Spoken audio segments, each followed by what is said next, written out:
여러분들이 결정적으로 여러분들이 잘못하기 때문에 여러분들 고생하는 거예요. 여러분들 자식들 결혼하면 뭐라 그래? 니네들 우리는 신경 쓰지 말고 니네 둘만 잘 살아. 그러니까 둘만 잘 살라고 얘기를 하니까 걔네들만 잘 사는 거예요. 그렇게 말하면 안 되죠. 너희들 둘만 잘 살아 이러면은 그 부모는 자식 교육 잘못하는 거예요. 너희들이 이제 주위 사람들이랑 화목하게 지내고 부모님 공양 잘하고 애들 잘 키우고 하느님 일 열심히 하고 니네들 재능 가지고 나누고 살아. 이렇게 말해도 잘 살까 말까인데 아무것도 신경 쓰지 말고 니네 둘만 잘 살아. 그러니까 아무것도 신경 안 쓰고 둘만 잘 사는 거예요. 그러니까 오늘 이후부터 여러분들 덕담을 해도 그런 덕담은 하지 마세요. 둘만 잘 살라고 그러지 말고 다 같이 잘 살으라고 그래야 돼. 다 같이. 왜 둘만 잘 살아야 돼? 다 같이 잘 살아야지. 지금 대한민국은 돈이 흘러 넘치는 나라예요. 뭐 경제가 좋으니 안 좋으니 그래도 지금 수출 같은 경우는 엄청나게 지금 잘 되고 있어요. 계속 흑자고 돈이 참 많은 나라예요. 문제는 배분을 못하는 거죠. 돈이 모자라는 건 아니에요. 1970년대부터 2010년까지 필리핀은 국민소득이 10배 늘었지만은 한국은 82배 늘었어요. 여러분들 정말로 지금 잘 살고 있는 거예요. 우리가 자꾸 위만 봐서 그렇지 지금도 충분히 잘 살고 있어요. 그런데 이렇게 돈이 많은데 정말로 우리가 잘 사는 나라일까요? 여러분들 잘 사는 개념이 뭘까요? 그 집이 강남에 아파트가 100평이 있고 벤츠를 몰고 다니는데 아버지는 맨날 나가서 바람 피고 엄마는 또 화가 난다고 젊은 사람이랑 바람 피고 애는 또 엄마 아버지 돈 가지고 매일 바에 가갖고 클럽에 가갖고 놀고 엄마 얼굴 아버지 얼굴 한번 못 보고 서로 따로 사는 그 집이 잘 사는 집일까요? 그 집은 못 사는 집이에요. 우리가 잘 사는 개념을 좀 바꿔야 돼. 그 집 잘 살아. 어떤 집이냐면은 그냥 성실하게 직장 생활하고 아내가 기다리는 집에 가고 붕어빵 들고 집에 가면 애들이 아빠 기다리고 또 포옹하고 같이 저녁에 밥 먹고 손잡고 산책 나가는 집이 잘 사는 집이에요. 또 실질적으로 그런 집들도 제가 공원에 나가보면은 가족이 함께 손잡고 나오는 집이 참 많아요. 근데 제가 보기에는 한국은 벤츠가 있고 강남에 100평이 있는데 못 사는 것 같아요. 노인 빈곤율이 세계 1위야. 이건 정말로 생각해 볼 문제예요. 왜 생각해 볼 문제냐면은 대한민국처럼 자식한테 온갖 정성을 쏟아서 교육하는 집이 어디 있어요? 있는 돈 없는 돈 이 등에 있는 뼈 다 뽑아서 등골에 있는 뼈를 다 뽑아서 자식들 교육하는 나라가 대한민국이에요. 그러니까 있는 돈 없는 돈 다 주고 난 다음에 늙어서 자식이 갚아야 되는데 60살에 죽으라고 그러니 아니 갚을 생각이 전혀 없는 거 아니에요. 대한민국이 왜 돈은 흘러 넘치는데 이 고통을 겪는 줄 알아요? 여러분들이 그렇게 가르쳐서 그래. 너만 1등해. 너만 경쟁해서 이겨야 돼. 둘만 잘 살아. 이 얘기를 하니까 애들이 이기적으로 되는 거예요. 나눌 줄 모르고. 노동시간 세계 1위인 나라가 대한민국이에요. 직장인 스트레스 세계 1위야. 그러니까 둘만 잘 살라고 그러니까 노인들 안 찾아가는 거예요. 그렇게 생존 부모님 안 찾아가는 비율이 140만 명. 670만 명 중에 부모님 생전 안 찾아가는 자식이 140만 명이 할머니 할아버지들한테 안 찾아가는 거야. 그 할머니들은 내가 보기엔 100번 이렇게 얘기했을 거야. 둘만 잘 살아. 그러니까 안 찾아가는 거예요. 한국인들은 제가 보기엔 참 이 삶을 즐길 줄 모르는 것 같아. 여유가 없어. 우린 극단적이야.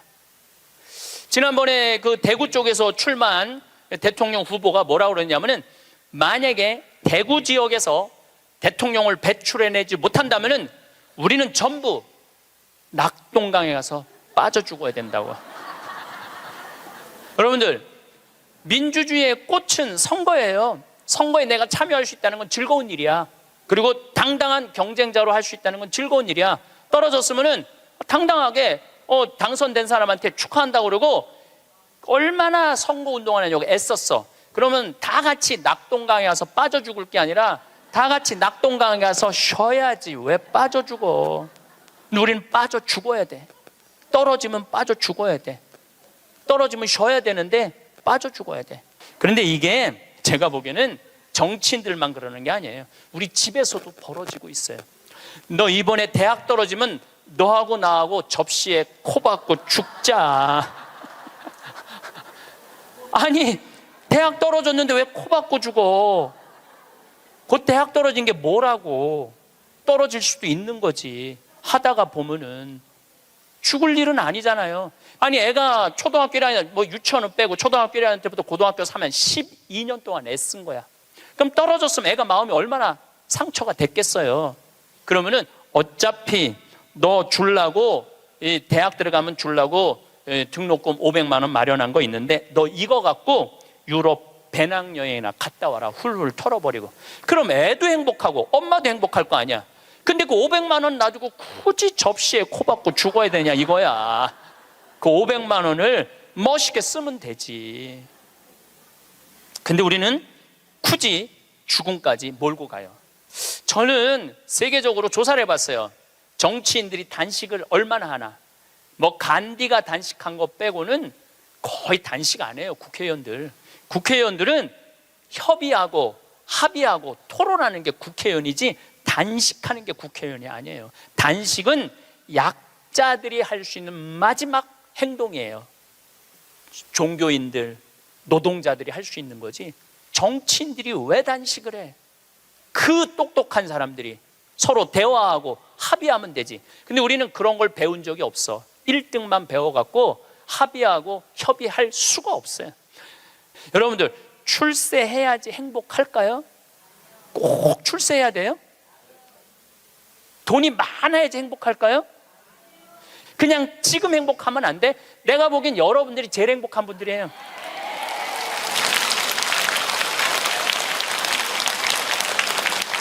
여러분들은 감옥에 가고 싶어도 갈 수가 없어.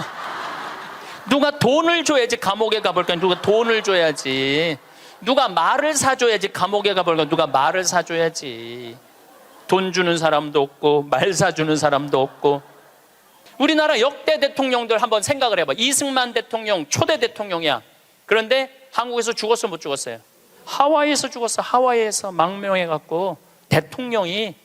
김영삼, 김대중 대통령 자기네들이 젊었을 때 민주화 운동하면서 감옥에 많이 갔어. 그러니까 나이 드셔서는 이제 안 간다고. 그래도 뭔가를 해야 될 것 같으니까 아들들이라도 갔다 오라고 아들들 보냈잖아. 아들들. 아버지가 대통령이 했으면 뭐해? 전두환, 노태우 대통령 감옥에 갔잖아요. 감옥에. 여러분들 혹시 손자가 너무너무 똑똑해. 아이고 대통령감이야. 이 얘기는 뭐냐면 아이고 꼭 감옥 갈 놈이야. 이 얘기하고 똑같은 거야. 그거는 축복이 아니에요. 우리가 머릿속에서 대통령을 해야지 행복하다, 돈이 많아야지 행복하다, 이걸 머릿속으로 버려야 돼요. 뭐가 대통령 되기까지 얼마나 스트레스가 많아요. 여러분들 대통령들 토론할 때 보면은 봐요. 서로 정말로 저질이에요. 토론하는 걸 보면 저질이에요. 서로 흠집내고. 그럴 사람들이 아니거든. 원래 인품도 좋고 능력도 있는 사람들이야. 근데 그 자리에 가면 그렇게 되는 거예요. 그 자리에 가면. 그럼 뭐가 부러워갖고 대통령을 해요. 그러실 필요 하나도 없습니다. 그 청와대에서 사람을 인선하는데 내가 몇 번째 사람까지 들었냐면 27명까지 골랐는데 당신 장관 좀 해달라고 하니까 난 못한다. 왜? 나는 불법 이장 전입 이런 거 다 걸린다. 그래갖고 27명까지 갔대 지금. 그래갖고 또 골랐는데 난리도 아니야. 들어보니까. 그러니까 그 자리까지 가려고 그러면은 간 쓸개 양심 다 버리고 올라가는 거예요. 뭐가 그런 게 부러워. 여러분들은 간 쓸개 내버릴 이유가 하나도 없어. 여러분들은 사실은 요즘 대한민국에서 아주 재미난 통계가 하나 있어요. 누가 제일 행복하냐? 50대, 60대, 70대 초반이 제일 행복하대. 놀랍게도 여러분들이 제일 행복하대. 왜냐하면은 지금 중고등학교들은 공부해서 괴롭지, 대학생들은 시험 보느냐고 괴롭지, 직장인들은 스트레스 받아서 괴롭지, 여러분들은 사실은 그런 괴로움이 거의 없어요. 그냥 또 내 강의는 또 들어가고 내가 이놈들한테 돈 주나 봐라, 그리고 그 돈 가지고 알차게 먹고 마시고 노는 분들이 많아요. 500만 원만 남기고 나는 간다, 이런 생각 가지고 있는 분들이 많아. 그래서 너는 너, 나는 나, 이게 참 중요합니다. 너는 너, 나는 나예요. 너하고 나하고 엉길 필요는 하나도 없어요. 자식 인생은 자식 인생, 내 인생은 내 인생이에요. 근데 우리는 자기를 위해서 쓰는 거를 못해. 해봤던 적이 없어. 자기를 위해서 1,000원도 써봤던 적이 없어. 1,000원도 벌벌벌벌 떠는 분들이 많아. 내가 그렇게 얘기했는데도 1,000원도 벌벌, 여기 많을 거야. 1,000원도 벌벌벌벌 떠는 분들이. 내가 이걸 언제 아느냐 하면은 내가 할머니들이랑 성지순례를 가보면 알아요. 성당에서 이제 한 할머니들 30분이랑 성지순례를 가잖아요. 인천공항에 딱 나타날 때 보면은 처음에 몰라봐요. 성당에서 보던 할머니랑 인천공항에서 보는 할머니랑 너무 달라. 선글라스 딱 끼고 스카프 목에 딱 두르고 돈을 얼마나 하는지 여기다 딱 돈가방 딱 차고 얼마나 멋있게 나오는지 몰라요. 그래갖고 이제 딱 이제 이 파리행 비행기를 타죠. 그럼 막 가슴이 벌렁벌렁 거리죠. 드디어 내가 해외 성지순례 파리, 로마, 이스라엘을 가는구나. 그래갖고 딱 파리에 내리면은요, 가이드가 버스를 딱 갖고 나와요. 근데 되게 밤에 도착하거든요. 근데 딱 파리 시내를 지나가면은 파리는 직접 조명이 없어요. 다 간접 조명이야. 이렇게 밑에서 불을 쫙, 사람이요 직접 조명은 별로 기분이 안 좋은데 간접 조명은 은은한 게 좀 고상한 느낌이 들어요. 그러니까 여러분들도 좀 고상하게 살고 싶으면 집에 직접 조명하지 말고 간접 조명 쫙 해놓으면은 딱 방에 들어가 보면은 집에 거실도 직접 조명하지 말고 밑에서 싹 쌓으려 봐. 기분이 그냥 와인도 마시고 싶고 춤도 추고 싶고 그렇거든. 근데 딱 파리를 가다 보면 딱 그렇거든. 그리고 그냥 한가운데 에펠탑이 30분마다 막 반짝반짝반짝 불, 거기 막 뭐 네온 사인 막 하면은요 기가 막혀요.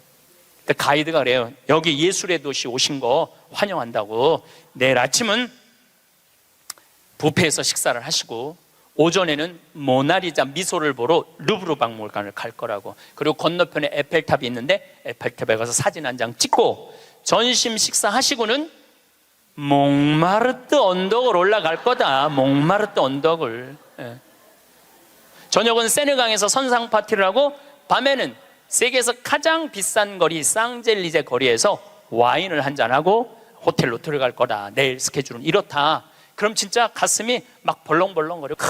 역사 뭐 나폴레옹이 막 그 뭐 개선문 막 이런 거 보면은 정말로 내가 드디어 이 예술의 도시 파리를 왔구나, 그런 기분이 들어요. 근데 호텔 도착 5km 전에 가이드가 딱 일어나고 또 이상한 말을 해요. 여긴 에티켓이 참 중요하다. 문을 열면 잡아주는 게 에티켓이고 여러 가지 얘기를 해요. 그런데 여러분들 내리면은 포토들이 가방을 여러분들 방에 갖다 줄 텐데 $1 팁을 주는 게 에티켓이다.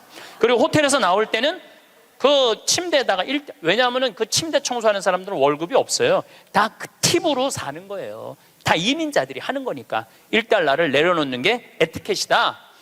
그 얘기를 딱 들으면은 할머니들이 이때부터 머리가 복잡해지기 시작하는 거야.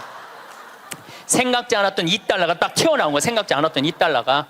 그래갖고 딱 호텔에서 딱 내리면은 정말 포터들이 막 모자를 쓰고 막 가방을 들고 가려고 하는 할머니들이 이렇게 말합니다. 놔두라고, 내가 들고 갈 거라고. 비행기 10시간을 타고 버스를 타고 얼마나 피곤해. 근데 그 큰 여행용 가방을 이제 밀고 끌기 시작하는 거예요. 그런데 한 30명 가면은 유럽의 호텔들은 엘리베이터가 다 작아요. 옛날 건물들이라 2명, 3명 들어가면 꽉 차. 그럼 또 재빠른 사람이 딱 들어가면은 이때부터 5분, 10분을 기다리면 승질이 나기 시작하는 거예요. 승질이. 로마에 도착하면 얘기하지 않아도 할머니들이 그 가방을 끌고 알아서 가요. 자기가 $1를 아끼려고. 호텔 나올 때도 까먹을 경우도 있지만 아까워 다시는 안 오는데 그냥 나와버려. 그리고 압권이 있어요. 성지순례 끝나고 할머니들이 나한테 하는 말이 있어. 신부님, 세상에 나가보니까 매일 내 돈 뜯어먹는 도둑놈들밖에 없다고. 그리고 보통 1일 정도 순례를 나가는데 11일 동안 기억이 가방 끌고 다녔던 기억밖에 없는 거야. 가방 끌고 다녔던 기억밖에 없는 거야. 성지고 뭐고 힘들게 가방 끌고 다니면 나이는 먹었지. 그럼 보통 여러분이 한 450만 원 내고 가는 성지순례예요.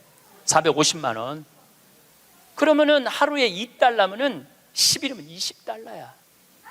20달러?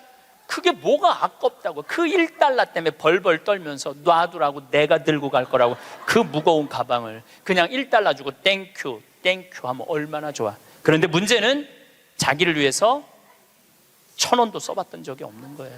450만 원 내고 갔으면 기분 좋겠으면 얼마나 좋아. 근데 써봤던 적이 없는 거예요. 그 여행 갔다 와도 즐거웠던 기억이 하나도 없어. 완전히 도둑놈들한테 사기당한 그런 기분이야. 성지순례 갔다 왔는데. 저도 뭐 많이 다니죠. 1년에 4개월은 외국에 나가 있으니까. 이번에도 잠비아 끝나고 미국 교우들이 케이프타운, 희망봉, 아프리카 맨 끝에 거기 갔다 오고 싶다고 호텔 예약까지 다 예약해갖고 나하고 같이 갔어요. 케이프타운 호텔에 딱 가니까 진짜로 포터들이 가방 방번호 딱 찍어갖고 갖고 오더라고요. 나는요, 그 사람들한테 돈 한 번도 아낀 적이 없어요. 오면 1달러 안 줘. 5달러 딱 줘요. 5달러 딱 주고 내가 한마디 하죠. Thank you. I come from Korea. 내가 꼭 얘기를 해요. 왜냐하면 중국 사람인 줄 아니까. I come from Korea. 딱 그리고 5달러 주면은 눈이 이만해지면서 정말로 머리가 땅끝까지 닿도록. 그 사람들은 그걸로 먹고 사는 사람들이야. 이민자들은. 내가 나를 위해서 450만 원을 썼으면 그 이민자들한테 1달러, 2달러, 5달러가 아까워갖고 그거를 아끼려고 도둑놈들이라고 그러고 사기꾼이라고 그러고. 그러니까 내가 그렇게 여유가 없는 거야. 마음의 여유가. 이번에도 애틀란타 강의를 마지막으로 했는데 호텔에서 한 4일이 있었어요. 4일이 있었는데 마지막 날은 거기다 내가 10달러 딱 놓고 썼어요. 편지. 그 사람 이민자야. 편지를 항상 써요. 저는 마지막에 Thank you, God bless you, I come from Korea. 딱 이렇게. 얼마나 좋아. 그거 쓴다고 내가 망하는 것도 아니고. 그 사람은 그걸 받음으로써 하루에 기쁨이 있잖아요. 내가 남에게 무언가를 나눠줄 수 있는 큰 기쁨, 주는 기쁨이 있어야 되는데 우린 끝까지 아껴. 근데 문제는 그걸 아껴갖고 정말 또 행복한 데 쓰면 좋은데 끝까지 아끼다가 죽어. 써보지도 못하고 죽는 분들 많아요. 써보지도 못하고 죽는 분들 많아요. 그러니까 이제 마지막에 죽을 때 뭐라고 그러냐면은 나는 억울해서 못 죽는다고. 나 한번 호강해 보려고 그랬는데 억울해서 못 죽는다고. 호강은 언제 하면 돼? 지금 하면 돼요. 제가 항상 드리는 말씀이지만 내 생일날 내 기억해주는 남편도 없고 자식도 없어. 냉면 먹으면서 눈물 뚝뚝 흘리면서 지질이 복도 없는 년, 냉면 사주는 인간 하나도 없고 내 생일에 왜 내 생일을 남이 차려줘야 돼? 내가 차려주면 되지. 그렇지 않아요? 그러니까 야, 너 60년 동안 70년 동안 애썼다. 내가 오늘 너한테 한턱 쏠게. 네 태어난 날이니까 그럼 내가 가서 먹으면 되지. 그러니까 지질이 복도 없는 년이 먹는 냉면 맛이랑 내가 한턱 쏘고 먹는 냉면 맛은 냉면 맛 자체가 달라요. 여러분들 정말 1,000원을 쓰더라도 멋있게 써. 폼나게 써요. 냉면을 먹어도 뽐나게 나가서 먹어. 눈물 뚝, 콧물 뚝 흘리고 그러지 말고요. 행복은요 큰 데 있는 게 아니에요. 대통령 되고 무슨 장관 되고 국회의원 되는다고 그 사람들 안 행복해요. 그 사람들 소리 지르는 거 봐요. 그 사람들 행복하겠어요? 예, 안 행복해요. 부러워할 거 하나 없어요. 이번에 9월 29일부터 10월 10일까지 황금 연휴에 황금 연휴. 발칸 반도를 갔다 왔어요. 체코, 오스트리아, 슬로베니아, 그 다음에 크로아티아, 그 다음에 잠깐 보스니아 이렇게 들렀다 왔어요. 근데 제가 처음 평택 비전동 본당 신부를 할 때 나야 교우들을 너무너무 사랑하죠. 정말로 많이 아끼고 귀하게 여기죠. 정성스럽게 대하죠. 근데 이제 내가 평창에 들어가니까 이제 본당이 없잖아요.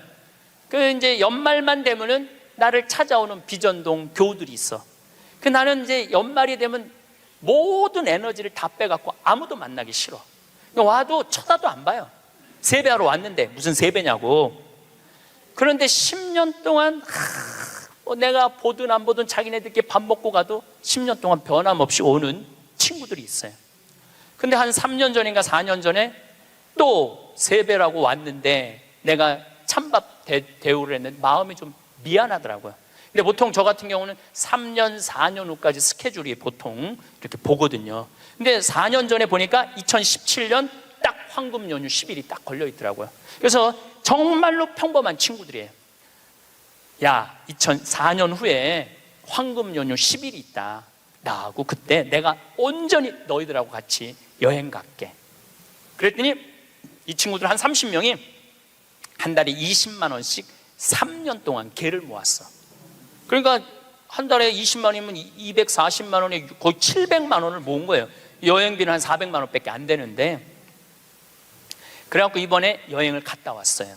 그런데 기가 막히더라고요. 그 성지 뭐 나라도 아름답지만은 성지가 너무너무 좋더라고요. 그런데 오스트리아의 마리아 체리라는 성지를 갔어요. 뭐 여기저기 너무 다니니까 무슨 성지도 모르고 그냥 계속 가는 거죠. 근데 오후 3시 미사를 이제 경당에서 봉헌하기로 했는데 대성당에 딱 갔는데 대성당은 안 빌려줘요. 우리도 여기 지금 왜 여기 모였는지 알아? 명동 대성당 안 빌려줘서 여기 와 있는 거예요. 대성당은 잘 안 빌려줘요. 그래 특히 우리 같이 조그만 소규모의 순례객은 아예 안 빌려줘. 그것도 동양 사람들은 이게 커뮤니케이션이 안 되니까 더 안 빌려주죠. 근데 딱 성당을 이제 성모님을 이제 경배 드리려고 들어갔는데 크로아티아 사람이야. 여긴 오스트리아 성지인데 전통 복장을 입고 왔는데 브라스 밴드를 데리고 온 거야. 브라스 밴드를 데리고 와갖고 영성체후 묵상을 하는데 무슨 사연인지 모르는데 그냥 우는 거야. 신부도 울고 그 해설자도 울고 솔로한 사람도 울고 밴드들도 울고 교우들도 울고.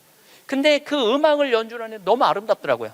근데 제가 2년 전에 이스라엘 성주순례를 갔는데 한 200명하고 갔는데 그중에 천주교 신자 아닌 자매가 하나 왔었어요. 근데 이 성주순례를 하면서 이게 살아있는 예수님을 느낀 거야. 그리고 거기 또 다 가톨릭 성지잖아요. 이분은 종교가 달랐는데. 그런데 거기서 딱 요르단강에서 딱 거기서 천주교 세례를 받겠다는 거야. 그래서 요르단 강물을 퍼서 그 자리에서 세례를 줬어요. 세례명이 보난데 세례를 줬는데 얼마나 내가 세례를 줬으니까 영어로 father라고 그러냐. father, 아버지 아니야. 아버지라고 그러면서 얼마나 안부도 잘 묻고 그러는지. 그래서 이번에 성주순례 데리고 갔어요. 성주순례를 데려갔는데 가톨릭 전례를 많이 못 봤잖아요. 근데 이 아름다운 전례를 보고 싶은 거야. 그래서 막 찾아갖고 야 빨리 와서 이거 가톨릭 이런 아름다운 전례가 있다. 그걸 보는데 다 우는 거야. 성가를 부르면서. 근데 그 성당의 그 울림이 얼마나 좋아요. 그 옛날 성당들이 울림이 얼마나 좋아. 뭐 기가 막히더라고. 그걸 한참 보고 있다가 보는데 3시 미사에 내가 제의를 입어야 되는데 5분을 지난 거야. 그래갖고 제의를 못 입었어요. 그래갖고 이제 제의를 입고 그 경당에 가려고 그랬더니 폴란드에서 성주순례 온 신부하고 교우들이 그 경당에 들어가 버린 거야. 그러니까 우리는 미사할 데가 없어진 거예요. 미사할 데가. 그 들어갔는데 어떻게 나오라고 그래? 우리 거니까 나오라고 그럴 수가 있어요. 그런데 우리는 산에를 올라가야 되는 거. 산에를. 대성당은 꿈도 못 꿨고. 그 이제 제대 그 제의실 맞는 형제가 제가 보니까 평신도 갔더라고요. 안 된다고. 저기 산으로 올라가야 된다고. 30분을 또 버스 타고 또 올라가면 우리 스케줄이 다 엉망이 되는 거잖아요. 너무너무. 근데 내 마음에 간절하게 대성당에서 미사를 봉헌하고 싶은 거야. 그 본당 신부가 나왔어요. 대성당에서 미사하고 싶다고. 바실리카거든요. 그랬더니 코리아에서 왔냐고 그래서 우리 코리아에서 왔다고. 그럼 대성당에서 하라고. 네. 대성당에서 하라고. 이거 아직 박수 칠 것도 아니에요 지금. 대성당에서 하라고 그랬는데 또 내가 키가 조그마니까 짧은 제의를 그 신부님이 다 찾아서 나를 입혀주더라고. 신부님이 막 그때부터 가슴이 뛰기 시작하는 거예요. 근데 그날은 이제 우리 부관장 신부님 미사 봉헌하는 때인데, 우리가 입당을 해갖고 성가라는데 이때부터 가슴이 미어지기 시작하는 거예요. 이 아름다운 성지에서 이렇게 미사를 봉헌할 수 있게 막 정말 입이 안 떨어지는 거예요. 근데 딱 강론을 시작하는데 우리 부관장 신부가 성모님 노래를 하는데, 그 노래도 기가 막히게 잘하는데 성당을 혼통 감싸 안는 거예요. 그러니까 순례 온 외국 교우들도 너무너무 아름다우니까 다 쳐다보더라고요. 난 눈을 뜰 수가 없었어. 눈 좀 울까 봐. 하여튼 너무 은혜로운 미사를 하고 딱 이 성지가 뭔가 봤더니, 이 성지는 850년 된 성지야. 성모님이, 여러분들 사진에 있어, 성모님이 예수님을 손으로 이렇게 잡고 있는 그 왕관을 쓰고, 그런데 얼마나 기적이 많이 일어났으면 그 목발이 수백 개가 있었대요. 목발 짚고 왔다가 다 두고 간 거죠. 근데 이제는 너무 기적을 바라갖고 다 친 거야. 다 치고 이제는 2차 세계대전 끝나고 난 다음에 세계 평화를 위해서 기도하라고. 근데 거기에 베네딕토 교황, 프란치스코 교황님이 다 다녀가신 성지야. 거기서 미사를 한 거야. 거기서 미사를 봉헌할 수 있었으니 이게 얼마나 이게 신나는 일이에요.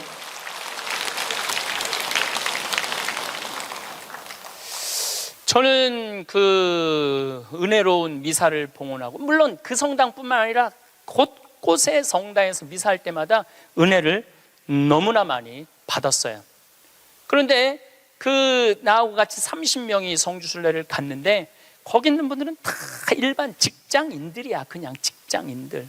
그렇게 열심히 신앙생활하고 신부한테 그렇게 잘하고 그렇게 착하고 성실하게 살아왔으면 그 정도는 누릴 자격이 있는 거예요. 그리고 여러분들이 부부가 평생 버는 돈이 23억이래요. 평균 대한민국에서 23억을 벌고 나를 위해서 500만 원 그 아름다운 성지순례 한 번을 못 가? 그리고도 지질이 복도 없는 년 성지순례에 보내주는 사람도 없고, 누가 가면 돼? 내가 가면 돼. 내가. 남이 왜 내 행복을 남편한테 떠넘겨?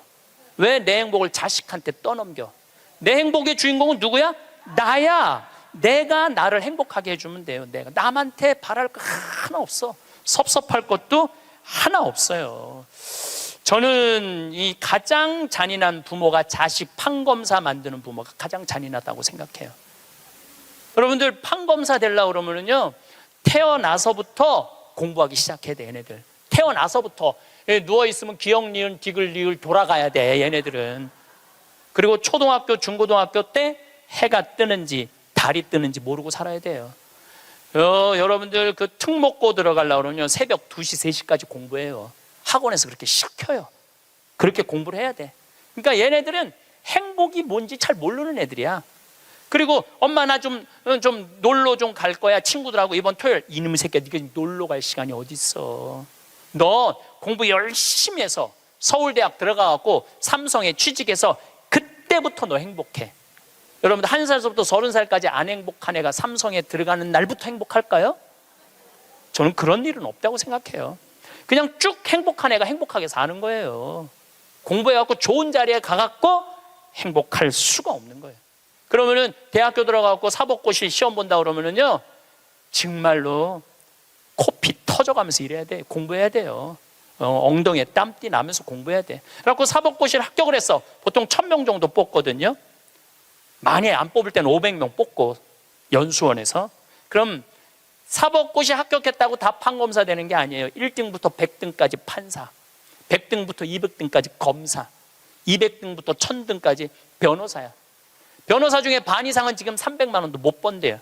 그렇게 청춘을 다 날리고 학창시절을 다 날렸는데도 돈 못 벌어요. 그러면 정말로 우리 집에 판검사가 나타나, 평창에는 막 판사가 됐으면, 사법고시 합격하면은요, 읍내 막 이 사법고시 합격, 누구네 집 자녀, 셋째 자녀 합격 막 걸어놓고 난리도 아니야. 정말로 신나요. 우리는 사무관만 승진해도 누구 사무관 축하 막 이렇게 걸어놔요. 그래갖고 판사가 됐어. 그러면은 미래가 창창하고 앞날이 활짝 펼쳐질 것 같아요. 만나는 사람이 누구냐면은 살인범, 강간범, 사기꾼, 강도들 만나는 거예요. 평생. 여러분들, 사람이요, 누구를 만나고 사느냐에 따라서 그 사람의 행복의 질이 결정돼요. 누구를 만나고 사는. 아니, 판사 재판을 해야 되는데 집에 와서도 저놈이 정말 죽였을까 안 죽였을까 이런 생각을 평생 하고 사는 판사가 뭐가 부러워요? 그리고 자기 자식 판사로 밀어넣는 부모가 훌륭한 부모예요? 저는 그렇게 생각하지 않아요. 하고 싶은 일을 하고 살아야 돼요. 사람은 하고 싶은 일을. 제일 하고 행복한 사람이 누구냐 하면은 사진 작가래요. 지금 촬영하는 저분들 제일 행복한 분들이래. 사진 작가들 제일 행복하다고 그래요. 아름다운 거 찍잖아요. 그리고 제일 보람을 느끼는 건 성직자들.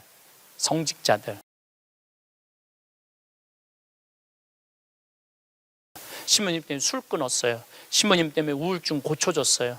그런 얘기 들을 때마다 내가 이 자리에 있어야 되겠구나, 그런 생각을 많이 하죠. 제가 이 본당 신부 때 어떤 친구가 있었느냐면 전국 학력고사 수석, 서울대 수석, 법대 수석, 사법연수원 수석한 친구가 있었어요. 20년 전 얘기예요. 근데 이 친구는 다 대법관 후보라고 그랬어. 근데 이 친구는 바로 로펌 회사로 빠져서 법률 회사로, 판사 임용을 신청하지 않았어요.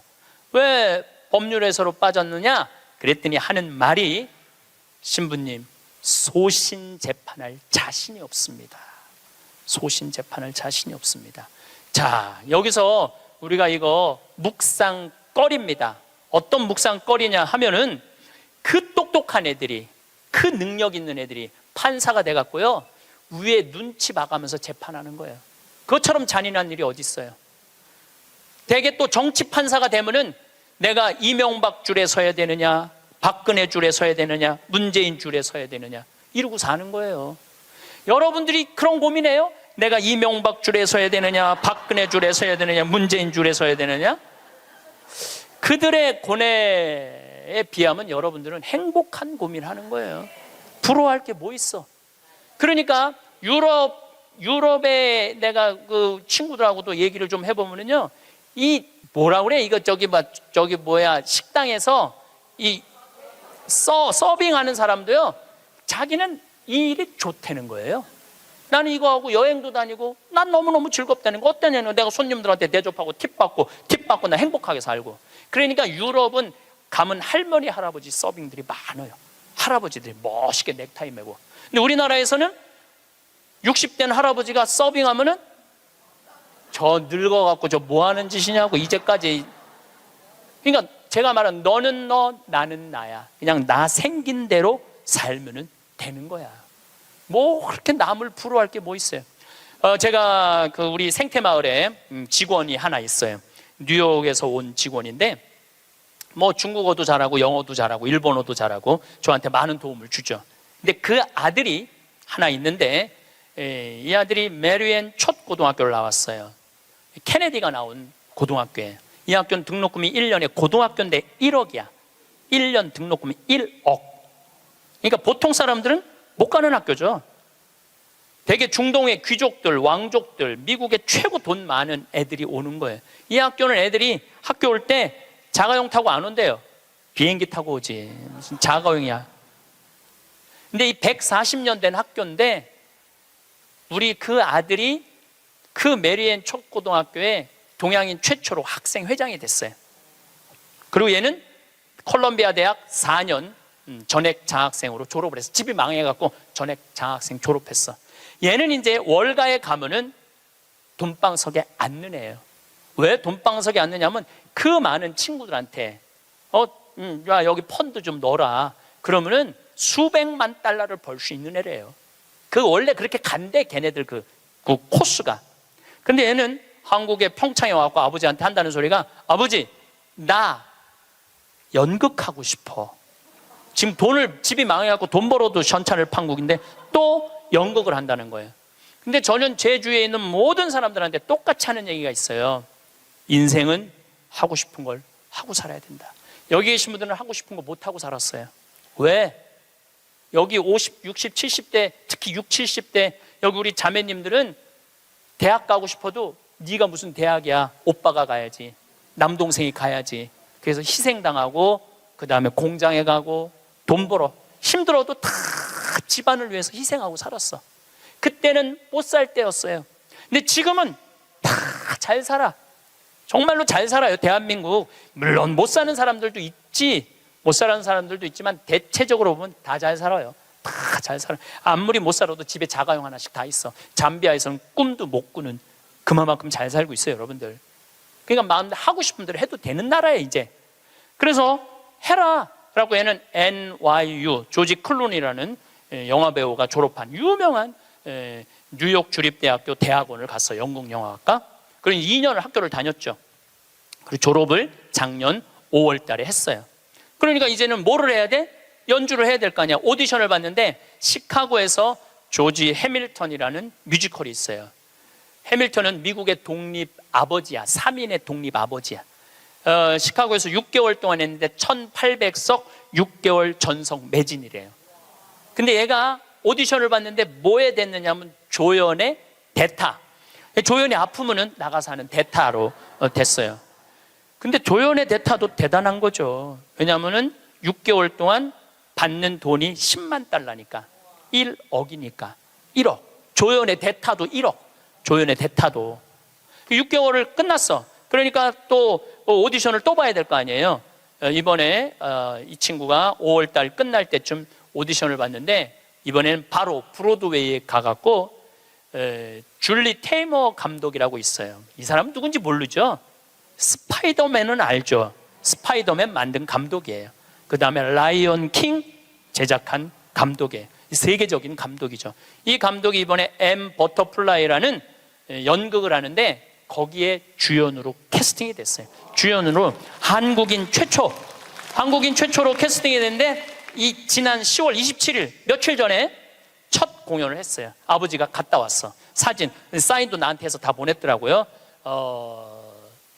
이 5개월 연극인데 50만 달러래. 한 달에 1억씩 버는 거, 한 달에 1억씩. 돈을 버는 게 중요한 게 아니라 하고 싶은 일을 하는 게 중요한 거예요. 하고 싶은 일을 하는 게. 그러니까 얘가 줄리 테이머 감독의 캐스팅이 됐다니까 조지 해밀턴 시카고에서 마지막 공연을 조연의 대타한테 어떻게 했냐면 마지막 공연 3시, 7시 공연을 주연을 줬어요. 우리 잊지 말라고. 브로드웨이에 가도 우리 잊지 말라고 주연을 줬어. 주연을 줬는데 얘는 뮤지컬 배우, 연극 배우로서 치명적인 결함이 있어요. 나보다 키가 조금 더 커요. 그런데 마지막에 공연하는데 커튼콜을 하는데 15분 동안 커튼콜을 앵콜 박수를 치더라고요. 근데 키가 워낙 작으니까 다른 스태프들하고 같은 연극하는 친구들하고 하이파이브를 하는데 뛰어서 하이파이브를 하더라고요. 그런데도 15분 동안 앵콜 커튼콜을 했어요. 이 친구가 나한테 편지했어요. 신부님 정말로 감사하다고. 신부님의 배려, 유머, 내가 많이 웃긴가 봐요 걔한테. 신부님의 유머, 배려, 사랑으로 자기네 가족이 이렇게 행복하게 됐다고. 자기는 돈 많이 벌어서 신부님 생태마을에 돈 갖다 주는 게 자기 미션이래. 미션. 근데 저는 그 친구한테 돈 받을 생각 전혀 없어요. 나는 청국장 팔아서 쓰면 돼. 왜 내가 그 힘들게 버는 돈을 뺏어서 써요. 청국장 팔아서 쓰면 되는데 그 자기가 하고 싶은 일을 하는 그 친구를 보면서 누가 행복하냐면 내가 참 행복하더라고요. 여러분 보면은요, 내가 뉴욕에 강의 갈 때 보면 강사료 다 주고 왔어. 쓰라고. 학비에 $1,000, $2,000. 그러니까 그런 젊은 친구들한테 장학금을 주고 용돈을 주는데 잘 되니까 너무 행복하더라고요. 만약에 이 친구가 증권가에 갔다면 친구들 뒤치다거리 하고 있었을 거예요. 그렇지 않겠어요? 그 친구 술 같이 마셔주고 어려운 일 해결해주고. 근데 지금은 얼마나 세계적인 스타로 우뚝 섰어요.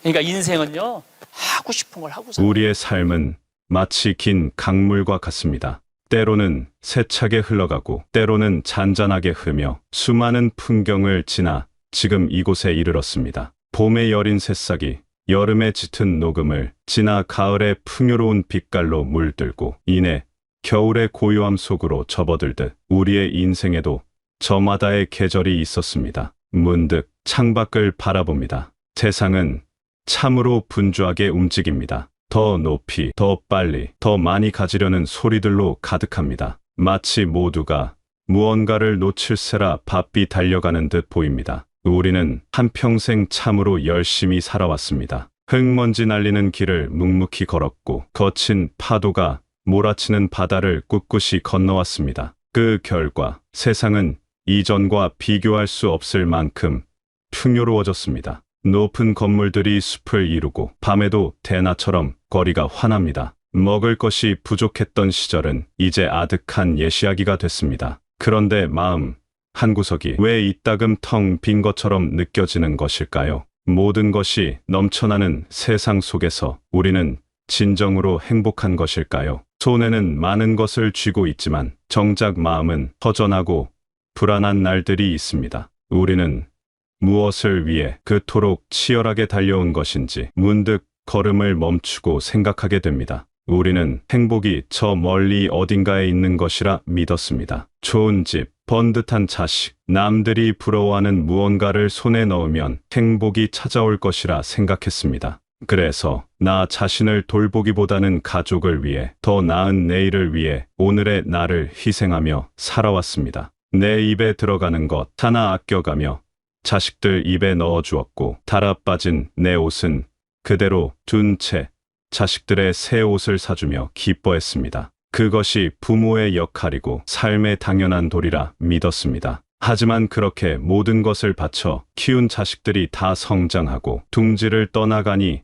마음 한편에 큰 구멍이 뚫린 것만 같습니다. 평생을 바쳐 이룬 것들이 나에게 온전한 행복을 가져다 주지 못했다는 사실을 깨닫게 됩니다. 남들이 보기에는 성공한 삶일지 몰라도 내 마음은 여전히 행복을 찾아 헤매고 있습니다. 우리는 행복의 주소를 잘못 알고 있었던 것 같습니다. 행복은 남에게 보여주기 위한 전시품이 아닙니다. 내 마음 안에서 스스로 피워내는 꽃과 같은 것입니다. 큰 정원을 찾은 사람이 아니더라도 작은 화분 하나에 정성껏 물을 주며 꽃을 피우는 기쁨을 아는 사람은 행복합니다. 온 세상을 다 가진 것 같아도 마음이 차가운 사람은 늘 외롭습니다. 행복은 소유의 크기에 있는 것이 아니라 느끼는 마음에 있기 때문입니다. 갓 지은 밥에서 피어오르는 따스한 김, 창문으로 스며드는 아침 햇살, 멀리서 들려오는 아이들의 웃음소리.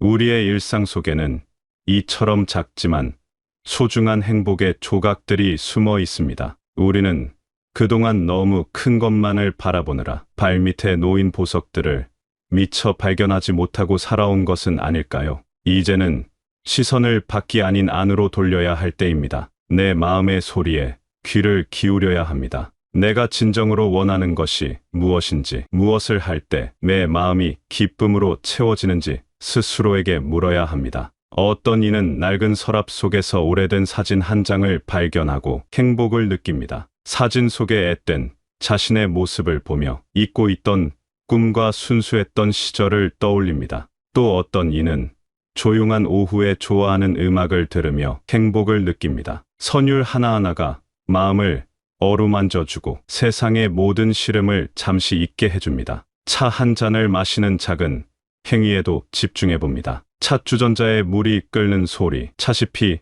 물속에서 천천히 퍼져나가는 모습, 찻잔을 두 손으로 감쌌을 때 전해오는 따스한 온기, 코끝을 스치는 은은한 향기.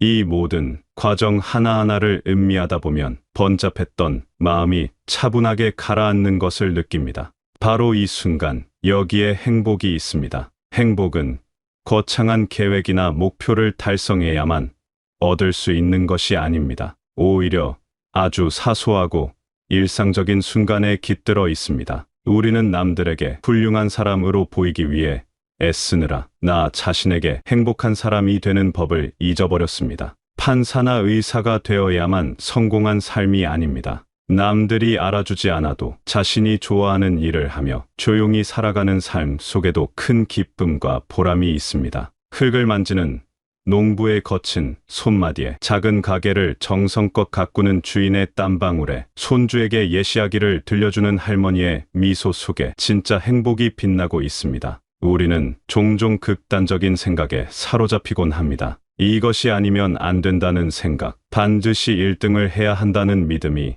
우리를 얼마나 올가매고 힘들게 했습니까? 삶에는 정해진 하나의 정답이 없습니다. 왼쪽으로 가도 괜찮고 오른쪽으로 가도 괜찮습니다. 조금 천천히 가도 괜찮습니다. 남들보다 조금 뒤처지는 것 같아도 불안해할 필요가 없습니다. 이 인생은 경주가 아니기 때문입니다. 각자의 속도로, 각자의 방향으로 걸어가는 길 위의 순례자와 같습니다. 남과 비교하는 마음이 우리를 불행하게 만듭니다. 저 사람은 저렇게 큰 집에 사는데, 저 사람은 저렇게 잘 나가는데 하는 생각들이 우리 마음을 갉아먹습니다. 하지만 그 사람의 마음 속에도 우리가 알지 못하는 그늘과 아픔이 있을 수 있습니다. 모든 사람의 삶에는 빛과 그림자가 함께 존재합니다. 나의 삶을 다른 사람의 삶과 저울질할 필요가 전혀 없습니다. 거울에 비친 내 모습을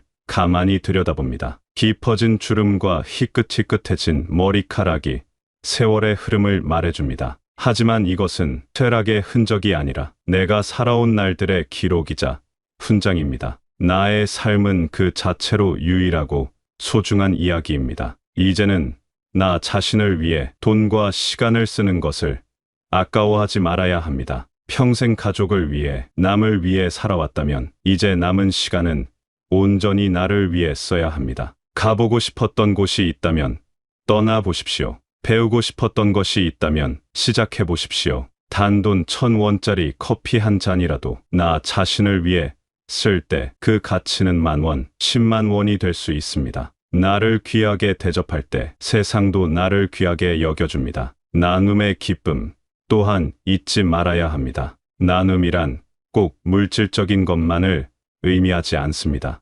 따뜻한 말 한마디, 다정한 눈빛, 힘든 사람의 등을 가만히 쓸어주는 손길, 이런 작은 친절들이 세상을 훨씬 더 살기 좋은 곳으로 만듭니다. 특히 누군가의 이야기를 진심으로 들어주는 것은 가장 큰 나눔 중 하나입니다. 내 의견을 말하기보다 그저 상대의 마음을 헤아리며 고개를 끄덕여주는 것만으로도 한 사람의 영혼을 구원할 수 있습니다. 내가 가진 것을 나눌 때 내 것은 줄어드는 것이 아니라 오히려 더 커집니다. 사랑은 나눌수록 풍성해지고 기쁨은 함께할수록 배가 됩니다. 움켜쥐고만 있으면 손 안에서 썩어 없어지지만 나누면 그 향기가 온 세상에 퍼져나갑니다. 우리의 삶을 돌아보면 후회되는 순간들도 분명히 있을 것입니다. 그때 왜 그랬을까? 다른 선택을 했다면 어땠을까 하는 생각들이 불쑥 찾아오기도 합니다. 하지만 과거는 이미 지나가 버린 시간입니다. 지나간 일에 마음을 묶어두는 것은 뒤를 돌아보며 앞으로 걸어가려는 것과 같습니다. 넘어져 다치기 마련입니다. 과거의 후회는 교훈으로 삼되 더 이상 연연하지 말아야 합니다. 중요한 것은 과거가 아닌 지금 이 순간을 어떻게 살아갈 것인가 하는 점입니다. 그리고 아직 오지 않은 미래를 너무 걱정하지 말아야 합니다. 걱정은 내일의 슬픔을 덜어주는 것이 아니라 오늘의 힘을 앗아갈 뿐입니다. 우리는 최선을 다해 오늘 하루를 살아가면 됩니다. 오늘을 충실하게 살다 보면 그 오늘들이 모여 좋은 내일이 만들어지는 법입니다. 씨앗을 심고 정성껏 물을 주면 언젠가 아름다운 꽃이 피어나듯 우리의 하루하루가 모여 풍요로운 삶의 열매를 맺게 될 것입니다. 이 인생의 황혼기에 접어들었다고 해서 삶이 끝난 것이 아닙니다. 오히려 새로운 시작을 할 수 있는 소중한 시간입니다. 젊은 시절의 치열함과 무거운 책임감에서 벗어나 비로소 나 자신에게 집중할 수 있는 자유의 시간입니다. 서쪽 하늘을 붉게 물들이는 저녁 노을이 아침에 떠오르는 태양만큼이나 아름답듯이 우리의 지금 이 시간도 그 자체로 빛나고 아름답습니다. 살아온 세월의 깊이가 얼굴의 주름 하나하나에 새겨져 있고 그 주름은 그 어떤 젊음보다 고귀한 훈장입니다. 삶이 때로 우리를 속일지라도 슬퍼하거나 노여워하지 마십시오. 살아있다는 것 자체가 얼마나 큰 기적인지 생각해 봅니다. 아침에 눈을 뜨고 숨을 쉬고 사랑하는 사람의 목소리를 들을 수 있다는 것이 얼마나 큰 축복인지 모릅니다. 우리는 이미 세상에서 가장 소중한 것들을 가지고 있습니다. 지금까지 참으로 애쓰며 살아오셨습니다. 그 누구도 알아주지 않는 눈물을 홀로 삼킨 밤도 있었을 것이고 가슴을 치는 억울함에 잠 못 이룬 날도 있었을 것입니다. 괜찮습니다. 모든 것이 괜찮습니다. 그 모든 순간들이 모여 지금의 당신을 만들었고 당신의 삶을 더욱 깊고 풍요롭게 했습니다. 우리가 남기는 것은 돌에 새긴 이름이 아니라 사람들의 마음속에 남긴 따스한 기억입니다. 당신은 충분히 잘 살아왔습니다. 당신의 삶은 그 자체로 박수받아 마땅한 위대한 여정입니다. 이제는 모든 무거운 짐을 내려놓고 그저 편안한 마음으로 지금 이 순간을 온전히 누리시길 바랍니다. 당신의 존재는 이 세상 그 무엇과도 바꿀 수 없는 소중한 선물입니다.